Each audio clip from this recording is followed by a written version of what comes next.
ہندوستان کی آپ توہین کر رہے ہیں پاکستان سے ملا کر مسٹر مودی. بنگلہ دیش سے ہم کو ملا رہے, وہ بنگلہ دیش جس کو ہم پیدا کیے 1971 میں, ہم پیدا کیے, آپ بنگلہ دیش کو ہم سے ملا رہے, سری لنکا کو ہم سے ملا رہے, موراکو جس میں بادشاہت ہے جمہوریت نہیں ہے آپ ہم کو ملا رہے. مسٹر مودی آپ بھارت کی توہین کر رہے ہیں. اگر آپ کہتے ہیں کہ بھارت دیش دنیا میں سب سے بہتر ہے تو صحیح ہے, مگر آپ ہم کو ان سے کیوں ملا رہے, ہم کو بتاؤ. آپ ہماری شریعت کو کیوں ختم کرنا چاہ رہے آپ؟ آپ تو کہتے تھے نا کہ سب کا ساتھ سب کا وکاس. کہ اگر میں اللہ اس کے رسول کے بتائے ہوئے قانون کے مطابق اپنی زندگی گزار رہا ہوں, اپنی شادی اور طلاق اور جائیداد کا حصہ بانٹ رہا ہوں, تو آپ کو کیا ہو رہا ہے؟ کیوں کر رہے ہیں آپ یہ؟ اس کا جواب آپ کو دینا پڑے گا. اور مرکزی حکومت کے ایک وزیر کہہ رہے ہیں جن کا نام جناب وینکیا نائیڈو ہے, وینکیا نائیڈو کہہ رہے ہیں کہ ہندوستان میں مذہبی قانون نہیں رہے گا. تو میں وینکیا نائیڈو صاحب سے کہہ رہا ہوں, مسٹر وینکیا نائیڈو, اگر مذہب کے نام پر قانون نہیں رہے گا تو ہندو انڈیوائیڈڈ فیملی کے ٹیکس ریبیٹس کیوں آپ صرف ہندوؤں کو دے رہے ہیں, مسلمانوں کو بھی دو نا آپ. ہم کو کیوں نہیں دیتے آپ؟ ہم بھی انکم ٹیکس تھوڑا بچا لیتے, ہمارے پاس بھی پیسہ تھوڑا بہت ہے, ہم بچا لیتے, لاؤ نا. نہیں دیں گے. ہمارے ممرا میں پینے کو پانی نہیں دیں گے, ممرا میں 8-8 گھنٹے لائٹ نہیں دیں گے, اور بولیں گے میٹر کام نہیں کرتا یہاں پہ.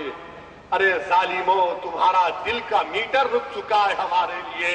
ہمارا میٹر تو سلامت ہے گھر کا بھی, اور ہمارا دل کا میٹر بھی برابر سلامت ہے. تمہارے دل کا میٹر ختم ہو چکا ہے, تمہارے دل کے میٹر کی ریڈنگ برابر نہیں آ رہی. ہمارے دل کا میٹر تو ریڈنگ سامنے ہے لوگوں کے. ہندوستان کے غیور لوگوں کے دل کا میٹر آج تمہارے سامنے بول رہا ہے. دیکھو آج آپ کیسے ہم سے کہتے میرے عزیز دوستوں اور بزرگوں, اور پھر یہ بولتے آپ کہ مسلمانوں میں عورت کو اس کا حق نہیں ملتا. نوجوان یہاں پر بہت ہیں, بزرگ تو ہیں یہاں پر بھی جو بات جانتے ہوں گے, مگر نوجوانوں کے لیے بولنا چاہوں گا کہ مثال دیا تھا حیدرآباد میں, آپ کے سامنے بھی دے رہا ہوں. اگر مثال کے طور پر نوجوانوں, میرے غیور نوجوانوں, میری عزتدار بہنوں, اگر خدا نہ خواستہ کسی ایک باپ کا انتقال ہو جاتا ہے اور وہ 15,000 روپے چھوڑ کے جاتا ہے کہ اپنے ایک بیٹا اور بیٹی کے لیے, تو ہمارا حکم یا ہمارا قانون یہ بولتا 10,000 بیٹے کے لیے, 5,000 بیٹی کے لیے. تو آر ایس ایس والے بولتے ہاں بیٹی کو نہیں ملتا. تو میرے سے ایک آر ایس ایس کے آدمی نے پوچھا یہ کیا ہے؟ میں نے کہا جناب پہلے تم شادی کرو, بعد میں میرے سے پوچھو. تو 5,000 بچی کو جو ملتا وہ اس کا پیسہ ہے, فکس ڈپازٹ. جب بچی کی شادی ہوتی تو اس کو مہر ملتا, وہ دینا ہے تم کو. ایسا نہیں کہ بیوی کو آئس کریم کھلاتے کھلاتے ہلو بولے بیگم معاف تو کر دو نا. وہ نہیں بولنا میرے بھائی. عورت کو اس کا مہر دینا. مرد ہے وہ جو عورت کو فوراً مہر دے دیتا, یہ لو یہ تمہارا مہر. تو عورت کو مہر مل گیا, 10,000 روپے ہو گئے. اب جو بچے بیٹے کے پاس 10,000 ہے اس کو شادی کرنا ہے, انہیں جا کے بولتا میں شادی کر رہا ہوں. بچی کا باپ بولتا 5,000 روپے مہر, 5,000 روپے چلے گئے. اب بچے 5,000, اس میں ماں باپ کا خیال بھی کرنا ہے, گھر بھی چلانا ہے. اے ظالمو, یہ انصاف ہمارے پاس یہ ہے. اب آپ مجھ سے یہ بتا دو کہ اگر میری بات بری لگتی ہے تو مجھے معاف کر دو مسٹر وینکیا نائیڈو, کیا آپ کے پاس بچی قطرہ ہوتی ہے؟ خاندان کی بڑی ہوتی ہے؟ آپ قانون چینج کر دو نا، آپ کر دو نا قانون. آپ ہم پہ انگلیاں اٹھاتے ہیں. اور میرے بھائی، ہندوستان کی بہت بڑی ریاستیں ہیں جہاں پر اگر ایگریکلچر کی لینڈ میں ہماری ہندو بہنوں کو حصہ نہیں ملتا، کیوں نہیں حکومت دیتی وہ؟ یہ تمام باتیں ہیں میرے بھائی. اور پھر یہ قانون کی بات کر رہے ہیں عورتوں کے تحفظ کا. میں ہمارے نوجوانوں اور بزرگوں کی موجودگی میں ایک بات کہہ رہا ہوں کہ ہمارے کورٹ میں، سپریم کورٹ نے ایک فیصلہ دیا ہے کہ اگر کوئی نوجوان بچہ یا بچی اگر شادی نہیں کر کے بھی ایک دوسرے کے ساتھ رہے، بغیر شادی کے ساتھ رہے، تو اس میں بھی عورت کا حق ہے. ہم حکومت سے پوچھنا چاہ رہے ہیں، جب جسٹس چوہان نے یہ فیصلہ دیا تھا، جو لا کمیشن کے آج چیئرمین ہے، تو ہم تو شادی کر رہے ہیں نا. اگر دوسری شادی بھی کوئی کر رہا ہے، اس کے پاس جگر ہے تو کر رہا ہوگا، مگر ایک عورت کو بیوی ماننا، معاشرے میں اس کو عزت دینا ہے. جو لوگ عورتوں سے شادی نہیں کرتے تو دنیا ان کی عزت نہیں کرتے، اس کو بیوی نہیں کہتے، اس کو کسی اور نام سے پکارتے.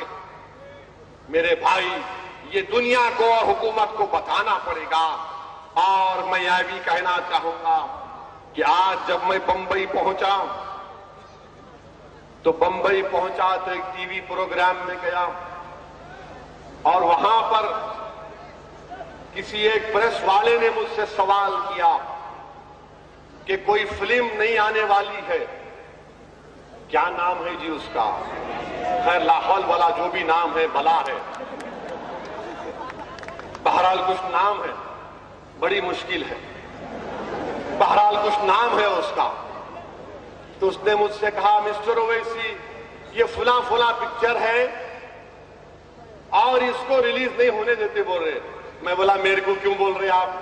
نہیں آپ کیا تبصرہ کریں گے؟ میں بولا میڈم، ہندوستان کا سب سے بڑا ہیرو تو میں کھڑا ہوا ہوں.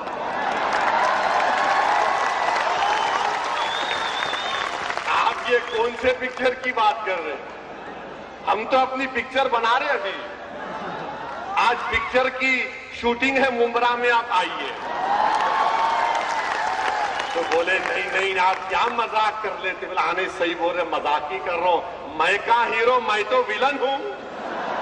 میں تو بھڑکا بھاشن دیتا ہوں نا، میں تو لڑاتا ہوں لوگوں کو. دیکھو مائک بھی گر گیا. چلیے حاجی صاحب شکریہ، اللہ اکبر. ارے لوگ جانتے آپ کو.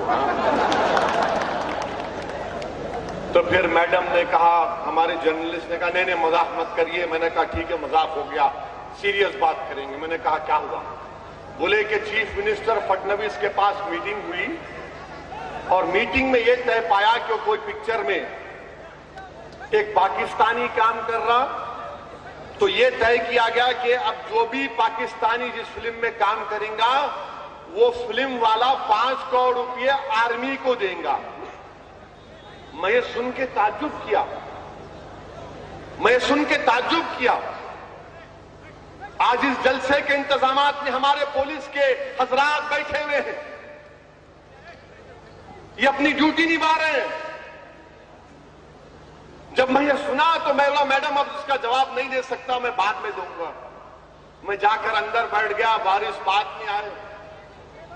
میں سوچ رہا تھا کہ جب اجمل کسب کو، وہ بہادر پولیس کانسٹیبل جس نے زندہ ہاتھ اجمل کسب کو پکڑا تھا، اس کا نام توکارام تھا، مگر میں غلط نام کہہ رہا ہوں تو معافی چاہتا ہوں، یاد نہیں آ رہا. اس نے اجمل کسب کو زندہ پکڑا اور پکڑ کر اپنی جان لگا دی. اس میں اس کی جان چلے گئی. مجھے یہ سوچنے پر مجبور ہوں اور یہ بولنے پر مجبور ہوں کہ اگر ایک پاکستانی کسی فلم میں کام کرے گا تو آرمی کو 5 کروڑ روپے ارے لعنت ہے اسے 5 کروڑ روپے کے لیے، کیونکہ ہندوستان کی آرمی کا ایک ایک سپاہی کروڑوں روپے کا ہے، 5 کروڑ کا نہیں ہو سکتا ہندوستان کا۔ یہ جو ہماری پولیس ہو سکتا ہے کہ ان کی حرکتوں سے ہم نہیں مانتے ہوں گے فسادات میں، مگر یہ دیش کا کام کر رہے ہیں۔ کیا ان کی جان کی قیمت 5 کروڑ روپے ہو سکتی ہے؟ کیا کسی ایک ہندوستان کے فوجی کی جو سرحد پر گولیاں کھا رہا ہے، اپنے بیوی بچوں سے 6 مہینے دور رہتا ہے، اور جب گھر کو آتا تو اپنی ماں اس کی بیوی خوش ہوتی ہے کہ زندہ آ گیا، کیا اس کی قیمت 5 کروڑ روپے ہو سکتی ہے؟ ارے لعنت ہے تم لوگوں پر، کیا کام کر دیے کہ ہندوستان کا فوجی 5 کروڑ کا ہے؟ نہیں، بی جے پی والوں اور بیٹو، بی جے پی والوں اور آپ کا چھوٹو، 5 کروڑ کیا کر رہے ہیں آپ؟ یہ آپ کی دیش سے محبت ہے؟ جب پرائم منسٹر کہتے ہیں کہ میرے ہندوستان کی آرمی نے اس طرح کا کام کیا، مسٹر پرائم منسٹر، ایک پاکستانی ایک پکچر میں کام کرے تو 5 کروڑ نہیں، ہندوستان کے وزیر اعظم، ہندوستان کی آرمی کا ایک ایک سپاہی 100 کروڑ سے بڑھ کر اس کی قیمت ہے۔ 5 کروڑ کی قیمت لگا کر غداری مت کرو آپ ان لوگوں سے۔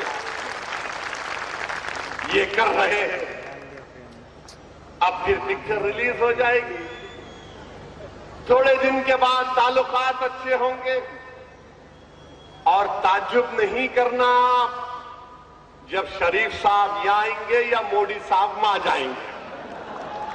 پچھلی مرتبہ منگنی میں گئے تھے، اب کی مرتبہ نکاح میں جائیں گے،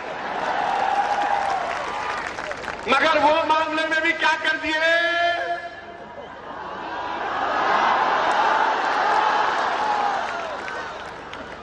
آپ ہم کو بول رہے ہیں مسٹر مودی کیا ہو رہا ہے؟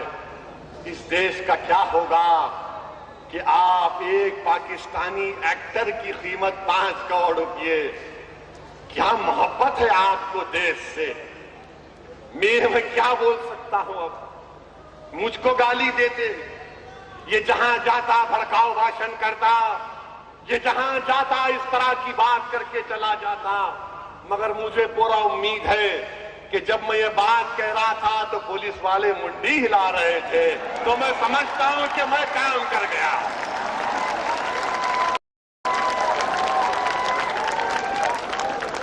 5 کروڑ قیمت نہیں ہو سکتی میرے بھائی۔ کون ہے جی یہ پاکستان کا ایکٹر؟ ایسے ہزاروں ہمارے پاس ممبرا میں ایک سے ایک خوبصورت ماشاءاللہ،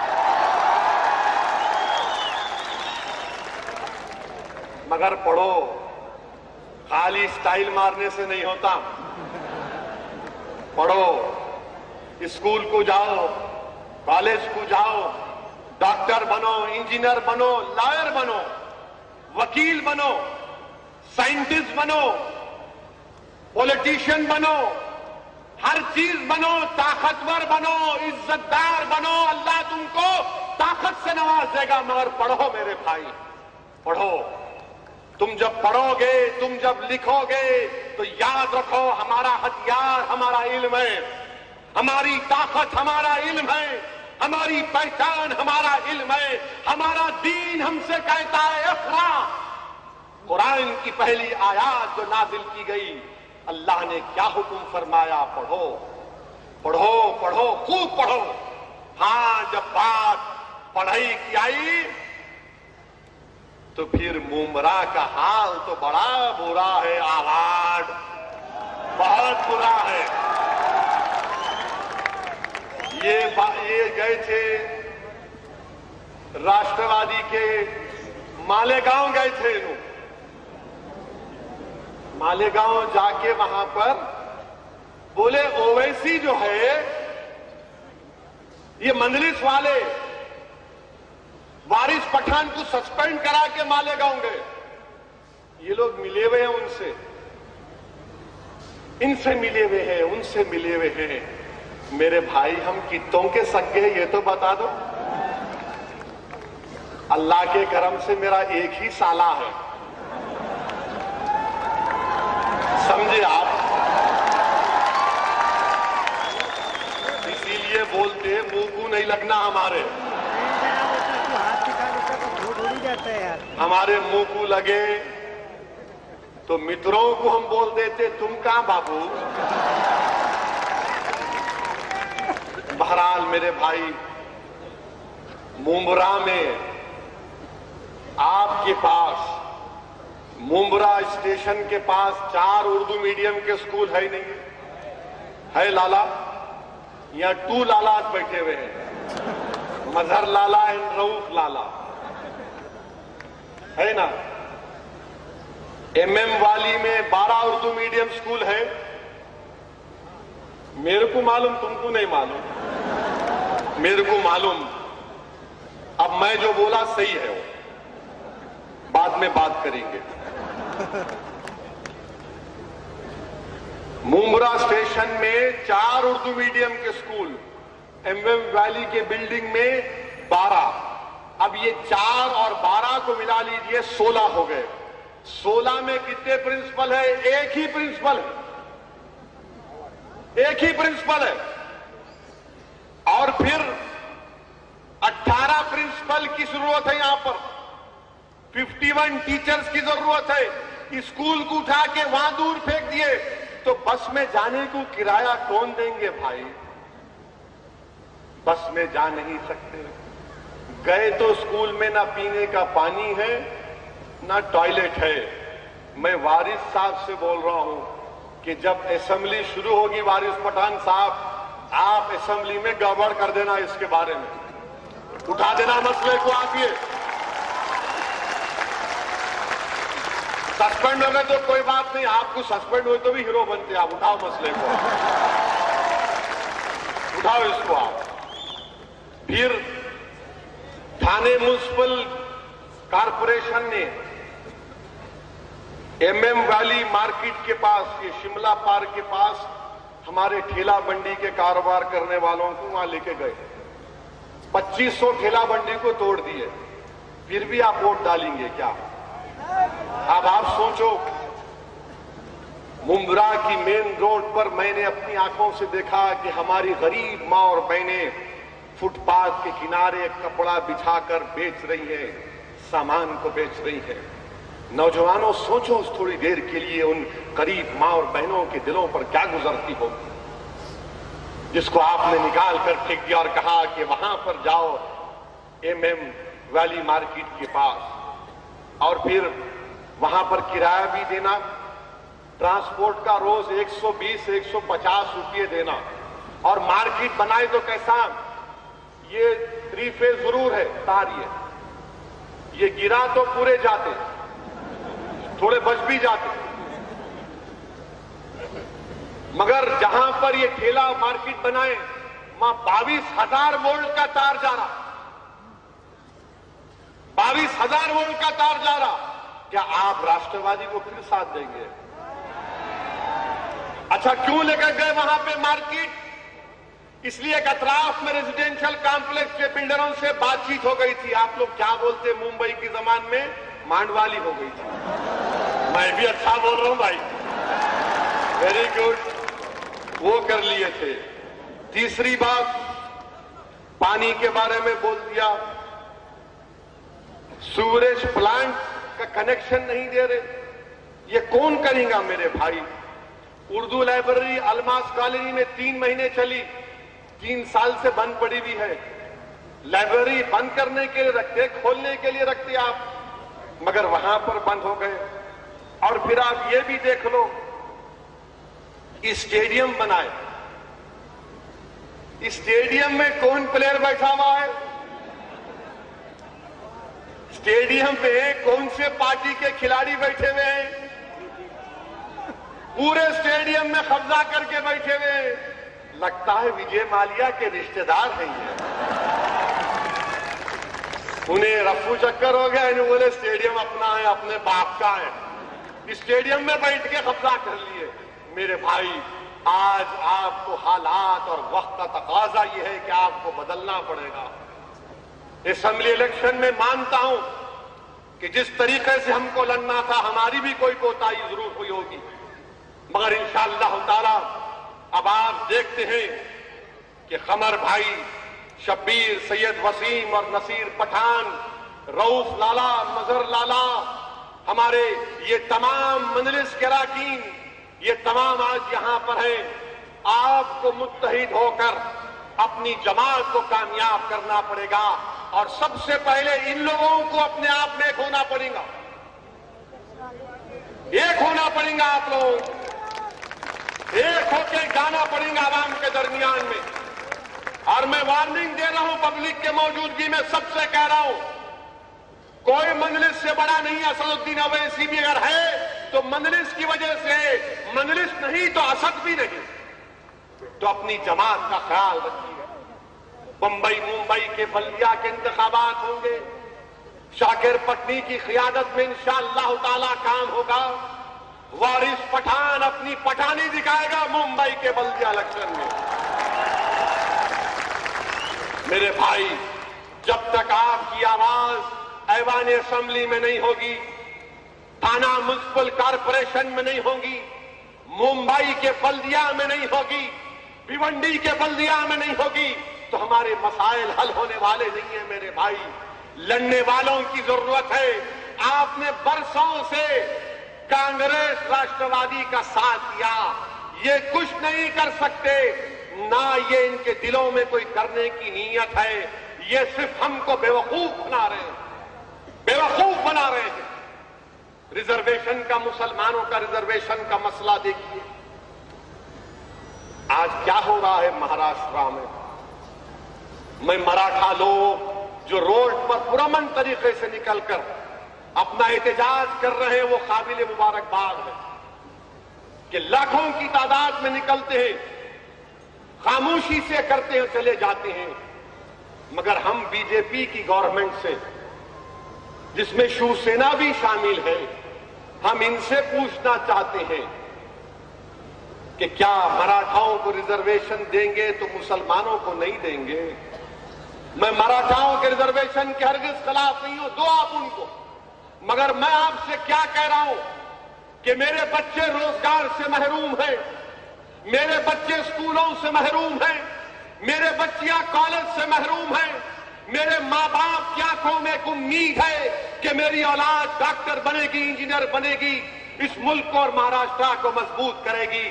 تو میری پسماندگی کی بنیاد پر، اسلام کے نام پر نہیں، مسلمانوں کی بیکورڈنس کے اوپر، سوشل ایجوکیشنل بیکورڈنس کے اوپر آپ مسلمانوں کو ریزرویشن کیوں نہیں دیتے؟ آپ دو نا ریزرویشن ہم کو، آپ کیوں نہیں دیتے؟ آپ ہم کو ریزرویشن کیا کریں ہم؟ ارے ہم تو سب سے پسماندہ ہیں، گورنمنٹ کی نوکریوں میں ہم سب سے نیچے، پولیس کی نوکریوں میں ہم سب سے نیچے، آئی پی ایس آفیسروں میں سب سے نیچے، ڈاکٹروں میں سے نہیں بنتے، ہمارے بچوں کا ایڈمیشن نہیں ہوتا، انجینئر میں ہمارا نہیں ہوتا، ٹیچر ہمارے اسکول کو نہیں ہے، تو ریزرویشن کیوں نہیں دیتے ہم کو آپ؟ آج مہاراشٹر کا مسلمان ریزرویشن کا مطالبہ کر رہا ہے، ہائی کورٹ نے مسلمانوں کے ریزرویشن کا انتظام کیا، ہائی کورٹ نے کہا کہ مسلمانوں کو ریزرویشن دو، ہائی کورٹ نے کہا مسلمانوں کے بیکورڈنس کے اوپر دو، اسلام کے نام پر ہم نہیں پوچھ رہے ہیں، ہماری بیکورڈنس کے نام پر ہم پوچھ رہے ہیں۔ مسٹر مودی، آپ نے کہا تھا سب کا ساتھ، سب کا وکاس۔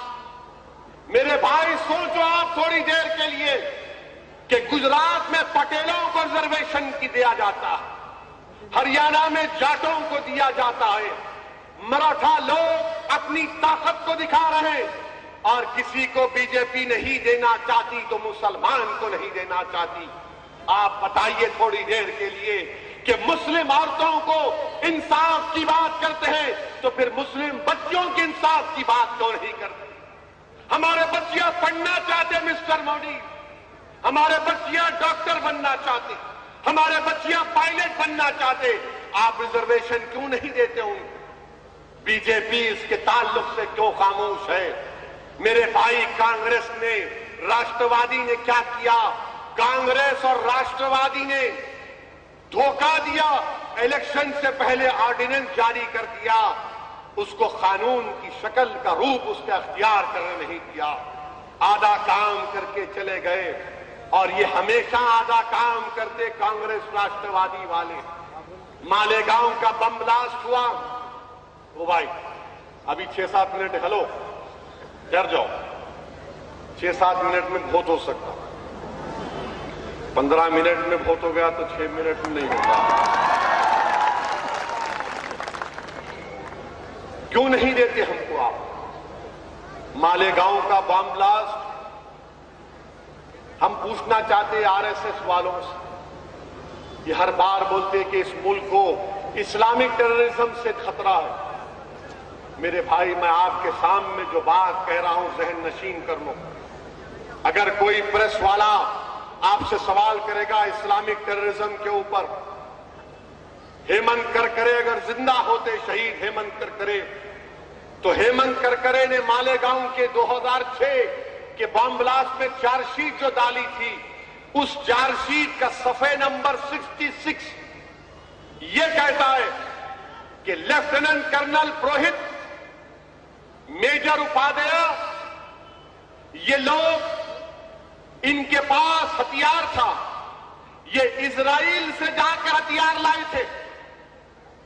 اس میں کہا گیا، اور ہمارے وزیر اعظم تقریر میں بولتے کہ اسرائیل کی طرح ہم نے کام کیا۔ مسٹر مودی، یہ کہاں کا رشتہ جوڑ رہے آپ؟ کرنل اپادھیا تو بولا ہے اسرائیل کے بارے میں کہ اسرائیلی حکومت نے ان کو ہتھیار دینے کا وعدہ کیا، اسرائیلی حکومت نے ان کو وہاں پر دفتر دینے کا وعدہ کیا۔ یہ میرے الفاظ نہیں ہے، ہیمنت کرکرے کی فائل کردہ چارج شیٹ میں پیج نمبر 66 میں کہا گیا۔ اور پھر حمایت بیگ کا کیس آپ کے سامنے ہے۔ حمایت بیگ کو سزا ضرور ہوئی مگر جرمن بیکری میں نہیں ہوئی۔ حمایت بیگ کے پاس جو ایکسپلوزیو نکلا وہ جرمن بیکری کے لیے نہیں استعمال ہوا۔ میرے عزیز دوستوں اور بزرگوں، ہندوستان کے حالات اور وقت کا تقاضا یہ ہے کہ متحد ہو جاؤ میرے بھائی۔ ہم اپنے اپنے مسلک پر چل سکتے ہیں، ہم بریلوی ہو سکتے ہیں، دیوبندی ہو سکتے ہیں، سلفی ہو سکتے ہیں، شیعہ ہو ہیں، مگر میرے بھائی ہم مسلمان بھی تو ہیں۔ متحد ہو جاؤ، دلتوں کو اپنے ساتھ لینا پڑے گا۔ یہ دلت پچھڑے ہیں، یہ دلت کمزور ہیں، ان دلتوں کو ساتھ لے کر ان ظالم طاقتوں سے ہم کو مقابلہ کرنا پڑے گا۔ میں ہمارے مہاراشٹر کے دلت بھائیوں سے کہنا چاہ رہا ہوں، آپ اسد الدین اویسی کو بھی اپنا چھوٹا بھائی سمجھو، میں آپ کے ساتھ کھڑا ہوں، آپ اپنی لڑائی میں اکیلے نہیں ہیں۔ میرا تو ماننا یہ ہے کہ ہندوستان میں گاندھی سے بڑا کوئی لیڈر تھا تو امبیڈکر تھا، ہندوستان میں نہرو سے بڑا کوئی لیڈر تھا تو امبیڈکر تھا۔ ہم کو اپنے دلت بھائیوں کو ساتھ لے کر آگے بڑھنے کی ضرورت ہے۔ آئیے میرے عزیز دوستوں اور بزرگوں، اس کاروان کو آپ کو مضبوط کرنا ہے۔ اگر ہم میں کوئی کمزوری ہے تو ہم کو آ کر بولیے، تلقین کریے، سمجھائیے ہم کو، ہم انسان ہیں، مگر خدا کے لیے اگر تم مضبوط نہیں کرو گے تو کون کرے گا؟ میں کس کے گھر پر جا کر بھیک مانگوں؟ میرا حق بنتا تمہاری دہلیز پر آ کر تم سے بھیک مانگنے کے لیے کہ دیکھو میں تمہارے سامنے آ کر اپنے لیے نہیں، اپنے مستقبل کے لیے میرا ساتھ دو۔ میرے بھائی، اپنے مستقبل کے لیے، اپنے روشن مستقبل کے لیے، اپنے اتحاد کے لیے، اپنی طاقت کے لیے مجلس اتحاد المسلمین کا ساتھ دیجیے۔ وآخر الدعوانا الحمدللہ رب العالمین۔ حاضرین جلسہ کا کلین مجلس اتحاد المسلمین کی جانب سے شکریہ ادا کیا جاتا ہے۔ آپ سب کا بہت بہت شکریہ، آپ لوگوں نے اس جلسے کو کامیاب رہا، شکریہ۔